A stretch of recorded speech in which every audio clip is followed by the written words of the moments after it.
Hi everyone, this is Laura from Recess Adults at Play. Today I'm going to teach you another dance tip. This time we're going to work on some footwork. You're going to press the weight into your left heel, raising the ball of your foot.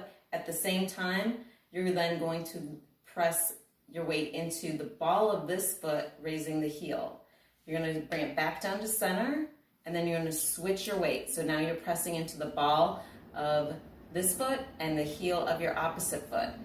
Come back to center, switch again. So you're pressing your weight into the ball of this foot, heel of the opposite.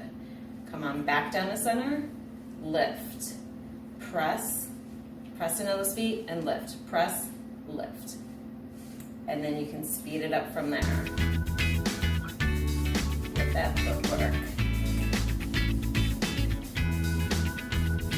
You got this.